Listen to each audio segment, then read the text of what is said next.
जाएंगे राम आएंगे, सारे मिट जाएंगे राम आएंगे, राम आएंगे आएंगे राम आएंगे, राम आएंगे आएंगे राम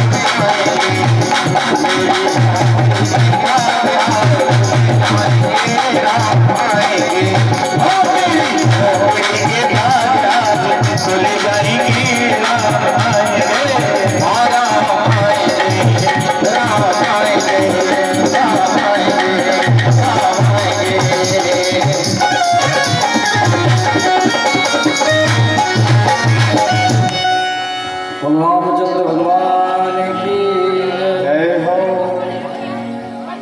सुखदेव स्वामी ने 2 श्लोकों में ही राम कथा का वर्णन भागवत में किया है। बाकी राम कथा तो अपार है, हरि अनंत हरि कथा अनंता। बाकी यहाँ 2 श्लोकों में ही पूरी की। तो भगवान राम का प्राकट्य उत्सव हुआ, उसके बाद चारों भाई बड़े हुए। बड़े होने के बाद और विश्वामित्र जी इनको लेने आए।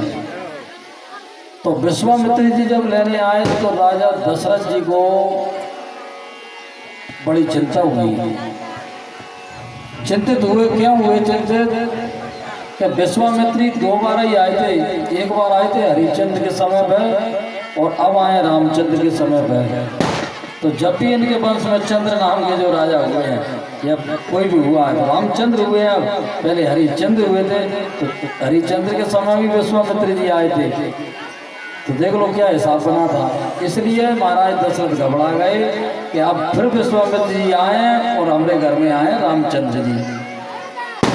तो तुरंत में उनको दे दिया, लेकर के वे अब जनकपुरी पहुँचे। ताड़का आदि मारी स्वभाव को बंद करवाने के बाद जनकपुरी पहुँचे और जनकपुरी में भगवान रुके। वहाँ जाकर के धनुष का खंडन करके और सीता जी से शादी हुई। अब शादी करने के बाद भी भगवान वहाँ बहुत रुके। भगवान ने सभी वहाँ के बाल गोपालों के साथ में घूमे, सब किया। पहले क्या होती थी, एक लाज प्रथा थी।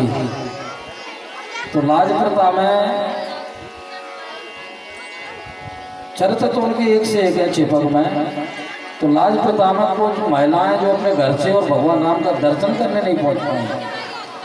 इधर क्या हुआ है, भगवान ने जो दर्शन किए हैं, जो सभी ब्रज की जितनी भी जो नारियां थी, उन्होंने सबने ये कामना और जो भावना रखी, तो उनकी भावना को पूरा करने के लिए भगवान कृष्ण अवतार लिया। तो उसमें जो मर्यादा में जो रहती थी वो नहीं जा पा रही। तो उन्होंने एक अपने बच्चे को भेजा कि तुम जाओ और भगवान को बुला के लाओ हमारे घर। तो वो बच्चा गया और वो 2-3 दिन तक भगवान के साथ घूमता रहा। उसका नंबर नहीं आ पाया। तो अंत में वो एक दिन भगवान राम को लेकर के उनके दरवाजे पर पहुंच गया। अब अगर भगवान से जो मिला है तो उसको कौन कहोगे, चाहे वो बच्चा ही क्यों ना था उसका, लेकिन माना तो गुरु।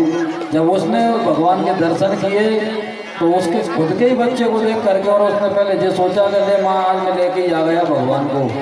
और दरवाजे पर भगवान खड़े हैं, पर माता जो सोच रही है कि पहले प्रणाम किसको करूँ मैं, क्योंकि जो भगवान को लेके आया है मेरे पास, जो तो मेरा गुरु है। और जो भगवान है तो गुरु गोविंद दो बड़े काके लागो पाए, और भले हारी गुरु आपकी जो गोविंदियों मिला है। तो भगवान को जो मिला है वो बच्चा भी क्यों ना हो, वो तो गुरु ही है। इस तरीके से वहाँ भगवान का वो हुआ। उसके बाद में भगवान ने जाके रावण को मारा, सीता जी का हरण हुआ, अंत में राजगद्दी पर बैठे। बोलो राजा रामचंद्र सरकार के जय हो। भगवान के कई अवतार हुए हैं और पूर्ण रूप से भागवत जी में तो 24 अवतार हैं जो पहले अपन वर्णन कर चुके। और भगवान का जहाँ भी मंदिर है, जिस जगह पर भगवान का अभिषेक हुआ है, प्राण प्रतिष्ठा हुई है, वहाँ भगवान का अवतार ही है। जिस भक्त को भगवान जिस जगह दर्शन देने आए हैं वो भी भगवान का अवतार ही है। और आज भी भगवान करैया का भी अवतार ही हो रहा है। तो इधर होता क्या है कि इधर दुरात्मा कंस और अपने पिता उग्रसेन को राजगद्दी से हटा करके और स्वयं राजा बन बैठा। तो उसकी चर्चा पूरे गांव में होने लगी कि ये तो बहुत बेकार आदमी है जिसने अपने पिता को हटा करके और स्वयं राजगद्दी पर बैठ गया। तो उसने सोचा कि अब गद्दी पर तो अपन बैठ गए, पर अपनी बुराई को कम करने के लिए अब क्या करें। तो उसकी बहन थी, चचेरी बहन देवकी।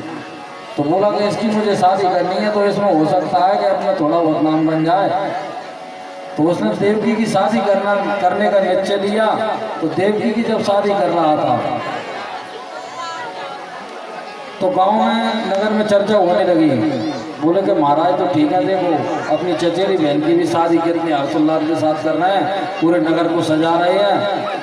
और फिर मैंने सोचा कि मेरी भलाई हो रही है। तो गुप्तचरों ने आगे कहा कि महाराज तुम्हारी भलाई हो रही है गांव शहर में, तो पूरे में, कि हमारे राजा कितना अच्छा, मतलब वैसे तो कुछ सही, लेकिन चचेरी बहन की शादी जैसी कर रहा हो जैसी सगी बहन की नहीं करें।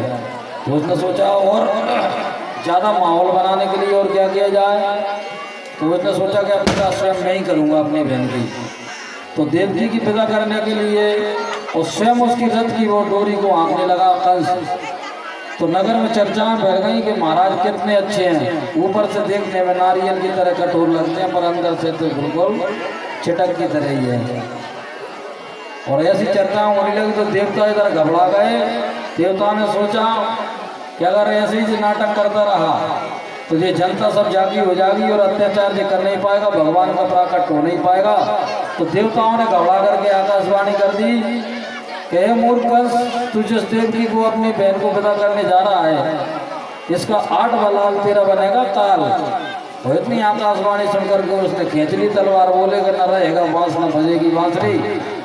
जैसे ही उसने खींचा तो महाराज वसुदेव जी जो उसके साथ में थे, तो उन्होंने कहा, साम काम दंड भेद चारों नीतियों को ज्ञाता थे और वसुदेव कभी झूठ नहीं बोलते थे, ये जानता था, राजा कंस भी जानता था। तो उन्होंने कहा इसको मारने से तुमको क्या फायदा हुआ, कि इससे स्वयं से तुमको क्या घाटा है। तो बोले इससे तो मुझे घाटा नहीं है, पर इसके होने वाली संतान से तो मुझे घाटा है। तो ऐसा कह करके और उन्होंने वचन दिया कि मैं वसुदेव तुमको वचन देता हूँ कि इसके हर होने वाली संतान को मैं तुमको सौंप दूंगा। तो उसी दिन से राजा बोला कि चलो मैं तुमको जेल में डलवा देता हूँ और जो भी पुत्र पुत्री जो भी हो उसको लाकर मुझे सौंप देना। इतने में उनको जेल में डलवा दिया, हथकड़ी बंधन में।